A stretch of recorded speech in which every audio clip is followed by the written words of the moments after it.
Fala aí pessoal, aqui é o JP e agora a gente vai estudar um tópico que exige um pouquinho mais aí de aprofundamento e conhecimento nosso, mas que é extremamente interessante para a gente entender algumas coisas do nosso dia a dia. Vamos estudar agora a luz e as cores. Então, primeiramente, vamos começar entendendo o que é luz e entender um pouquinho das características dela para poder entender melhor esse assunto. A luz nada mais é do que um tipo de onda eletromagnética, ou também chamada de radiação eletromagnética.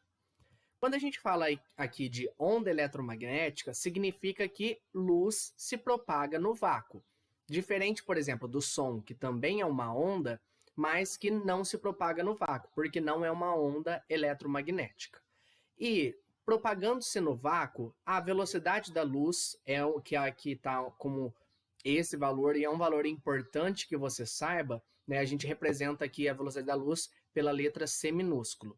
É da ordem de 3 vezes 10 à oitava metros por segundo. Isso aqui, se a gente fosse colocar números aí um pouco mais fáceis, seria da ordem aí de 300 mil quilômetros por segundo, tá certo? Então a luz viaja nessa velocidade aqui.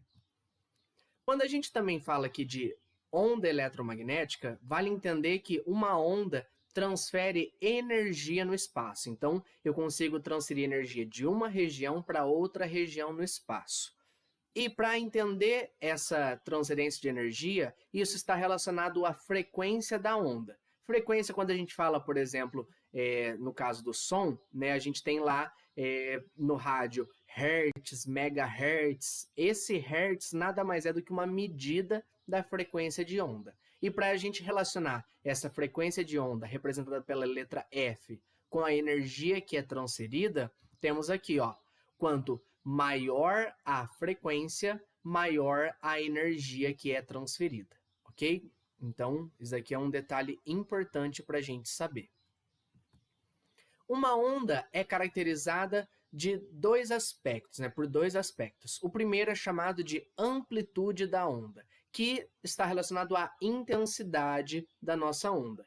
E o outro é o comprimento de onda, representado aqui por essa letra grega que é o lambda, e que nada mais é do que a identidade da nossa onda. Como assim identidade? Com isso, né, com o comprimento de onda, eu consigo saber se é uma onda de um tipo ou de outro.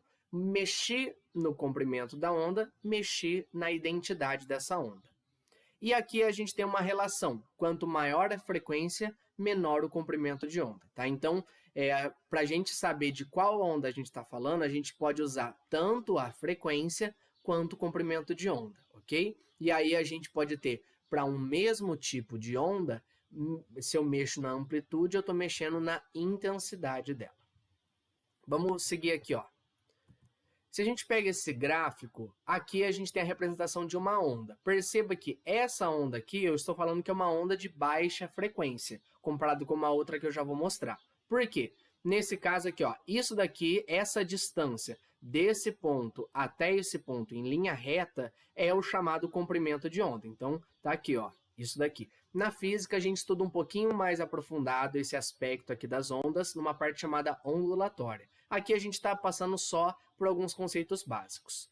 Bom, depois aqui a gente tem essa distância, que é daqui até o ponto mais alto ou daqui até o ponto mais baixo, essa distância é chamada de amplitude da onda. Se eu pego agora uma outra representação, aqui, isso aqui já é uma outra onda. Perceba que a amplitude das duas é a mesma. Olha aqui, ó, essa distância daqui até em cima é a mesma para as duas. Então, elas têm a mesma intensidade. Só que elas não são do mesmo tipo. Por quê? Aqui eu tenho esse comprimento de onda. Aqui eu tenho um comprimento de onda menor. Se eu tenho menor comprimento de onda, lembra que é inversamente proporcional à frequência. Então, eu tenho uma alta frequência. Tá certo? Então, essa onda aqui é de maior frequência do que essa. Lembrando que a frequência é diretamente proporcional à energia da onda. Então, entre essas duas aqui, essa onda é uma onda mais energética, ok? Então, ela transporta aí, consegue transportar mais energia de uma região para outra no espaço. E, lembrando aqui, como têm a mesma amplitude, as duas têm a mesma intensidade, ok? Ainda falando sobre a luz, vamos entender aqui. A luz faz parte do chamado espectro eletromagnético. E o que é esse espectro eletromagnético? Nada mais é do que uma escala das radiações eletromagnéticas. Então a gente coloca aí em ordem essas escalas. A gente pode colocar tanto em ordem crescente de comprimento de onda, quanto de frequência, que aí vai ser o sentido contrário, tá? Mas se a gente coloca cada uma delas na sequência, temos o que a gente chama desse espectro. Aqui está o espectro eletromagnético. Então, são aqui 7 tipos de onda, basicamente, para a gente saber. Temos aqui as ondas de rádio, as micro-ondas, o infravermelho, a luz visível, né, que aí depois a gente separa nas nossas cores, ultravioleta, raio-x e os raios gama. De toda essa sequência do espectro eletromagnético, nós apenas conseguimos detectar, né, o nosso olho consegue detectar apenas uma pequena parte, que é o que a gente chama de luz visível. Então, a gente não enxerga essas outras aqui e nem essas aqui, apenas a luz visível, tá certo? Depois a gente vai entender um pouquinho melhor esse fenômeno da visão. Ainda falando sobre esse espectro eletromagnético, tá aqui, ó. Então, se a gente compara aqui, ó, as ondas, né, ondas de rádio, micro-ondas, infravermelho, visível, ultravioleta, raio-x e raios gama. Aqui a gente tem, né, uma representação comparando o comprimento de onda. Então, perceba que quanto mais aqui para a direita eu vou, menor o meu comprimento de onda. Olha só, ela vai ficando, digamos assim, mais achatada conforme eu vou chegando para cá. Se a gente compara uma com a outra, no sentido de conseguir penetrar a atmosfera terrestre, algumas conseguem e outras não. Por quê? Existem espécies químicas na nossa atmosfera capazes de absorver algumas dessas ondas e outras não. Então, o que ele absorve fica retido na atmosfera. O que não absorve passa a atmosfera, atinge a superfície da Terra, tá certo? Então, aqui como exemplo, temos aqui que consegue atravessar as ondas de rádio, ok? Então, a gente consegue aí utilizar isso na toda a questão de comunicação que a gente tem no mundo, e também ondas de infravermelho, que está relacionado ao calor, ondas de luz visível, por isso que a gente consegue enxergar a luz do sol, e ondas ultravioleta também, uma parte delas consegue ultrapassar a atmosfera, ok? Se a gente compara aqui a ordem, né, a ordem de grandeza aqui do comprimento de onda dessas ondas aqui com uma escala aproximada, então uma onda de rádio tem mais ou menos o comprimento de onda do tamanho de um edifício.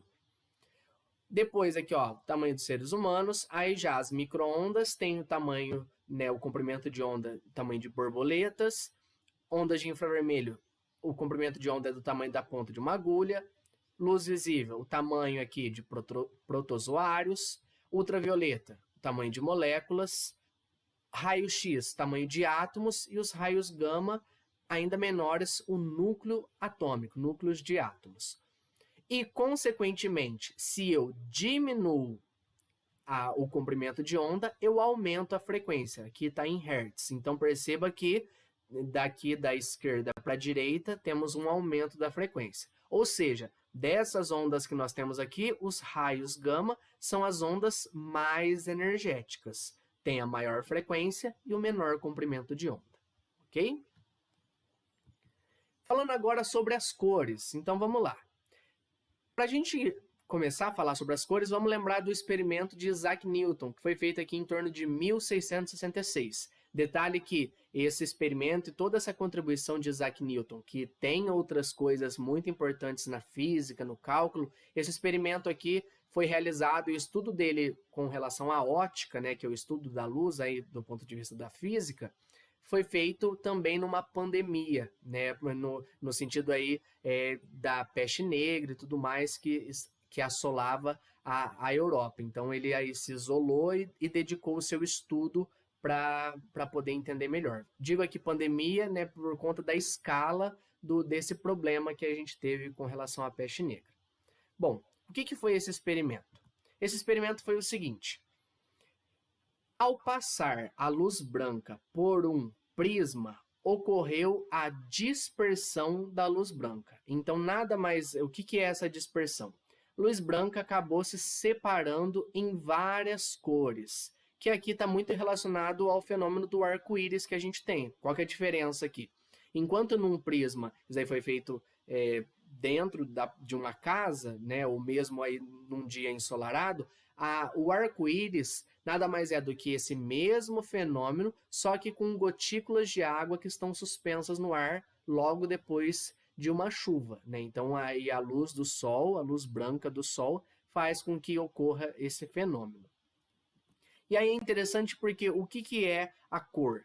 Nada mais é do que diferentes ondas que eu tenho da luz visível. E aí, como que eu sei se é uma cor ou outra? Lembra que para mudar de uma onda para outra, eu tenho que mexer na frequência e no comprimento de onda. Então, cada cor vai ter uma frequência específica e um comprimento de onda específico. Por exemplo, aqui, ó, nesse sentido, com as cores aqui do arco-íris, né, as 7 cores, temos aqui os comprimentos de onda. Então, olha só, cada uma delas com um comprimento de onda diferente, então uma cor diferente, tá certo? É importante a gente lembrar aqui a sequência, tá? Isso daqui é muito cobrado na sequência. Então, vermelho, alaranjado, amarelo, verde, azul, anil, violeta. É o VAAV, AAV, ok? Essa é a sequência.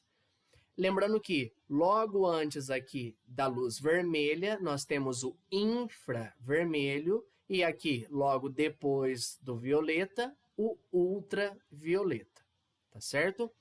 Ah, mas e outras cores que não estão aqui? Na verdade, a gente tem que lembrar aqui que isso daqui é uma, digamos, uma subdivisão, mas a gente pode cada vez mais fazer uma divisão para cada valor aqui de comprimento de onda. Perceba que esse valor aqui, 700, está numa medida que é nanômetros, ok? Então, é uma ordem de grandeza muito pequena quando a gente fala aqui disso daqui, um nanômetro, tá certo? Esse nano aqui significa 10 a menos 9 metros. Seguindo falando sobre cores. Quando a gente fala de cor, a gente pode falar tanto de cor luz, também chamada de cor energia, que nada mais é do que aquela que é usada em TVs, monitores, lanternas, porque é de onde eu tenho a emissão de luz. Então, eu tenho um objeto que emite luz. Então, essa cor vai ser formada pela emissão direta da luz.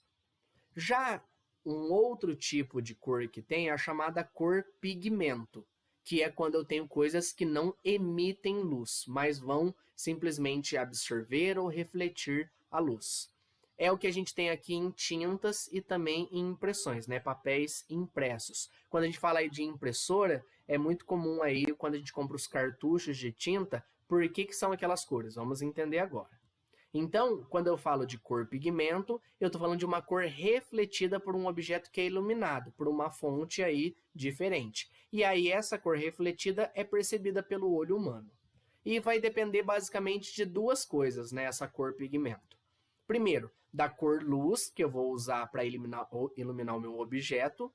E segundo, da capacidade de absorção e reflexão de cada frequência de cor. Então, dependendo do pigmento que eu tenho no papel, ele vai conseguir refletir uma coisa, mas vai absorver outra. E isso vai dar origem às diferentes cores que a gente tem. O que são as cores primárias? Nada mais são do que as cores puras, aquelas que não se decompõem em outras. Então, a gente, a partir dessas cores, consegue formar novas cores.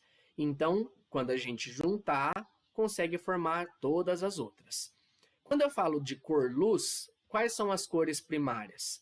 O vermelho, o verde e o azul. É o sistema que a gente chama de RGB, sigla do inglês, ok?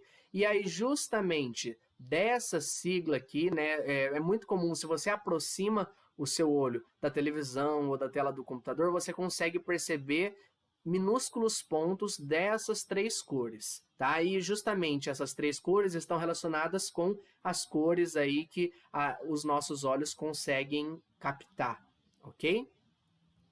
E aí as outras cores além dessas são formadas a partir da soma dessas primeiras cores aqui, dessas cores primárias. Já quando eu falo de cor pigmento, a gente tem aqui como cores primárias o ciano, que é tipo um azul turquesa, o magenta, que é aproximado aí do vermelho, de um rosa, e o amarelo, que é um padrão que a gente chama de CMYK, né? Cada letra aqui é da sigla de uma palavra, ok? E esse K aqui, o último, é com relação ao preto, que é usado para dar contraste.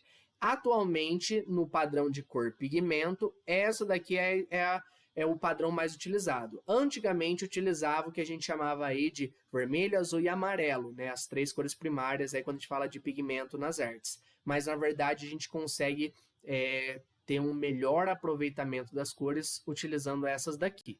E aí, como que eu consigo formar as outras cores? A partir da subtração do branco. Então, como assim? Se eu ilumino com uma luz branca um certo pigmento, esse pigmento aí vai absorver, então ele vai subtrair da luz branca outras cores. E aí o que sobrar é o que eu vou enxergar, tá certo? Então essa é a diferença de uma para outra. Aqui nós temos cores somativas e aqui cores subtrativas. Vamos ver aqui um pouquinho melhor isso. Então tá aqui, ó. Na escala RGB, temos aqui as três cores primárias. Então, ó, o preto, ausência de cores, aqui temos o azul, o verde e o vermelho. E aí, quando eu somo, eu tenho aqui justamente essas daqui, né? O ciano, o amarelo, o magenta, e somando as três, nós temos o branco. As outras cores vêm aí da quantidade que eu coloco de cada cor que eu vou equilibrando. Então, por exemplo, nesse caso, o amarelo vai ser obtido como? Pela soma do verde, então a luz verde, quando somada com o vermelho, está aqui, ó, o amarelo. E isso sem o componente azul, ok? Então, consegui obter o amarelo. Agora, por outro lado, digamos que esse padrão, o CYMK, é o contrário do RGB. Por quê? Como que eu vou obter aqui o amarelo? Temos aqui, ó, ciano, magenta e o amarelo. Nós vamos obter o amarelo pela subtração do ciano e do magenta a partir do branco. Então tá aqui, ó, por fora eu tenho o branco. Se eu subtraio toda essa parte que é o ciano e subtraio toda essa parte que é o magenta, sobra para mim apenas o amarelo, ok? Então esses são os padrões aí para a gente saber se eu estou falando de cor luz, cor pigmento, tá certo? Isso aqui também é interessante. Às vezes em canhões de luz de festa e tudo mais, você observa que as cores do que tem lá nada mais são do que a composição dessas três primeiras aqui. Vamos lá, ainda falando sobre cores. O que são as chamadas cores complementares?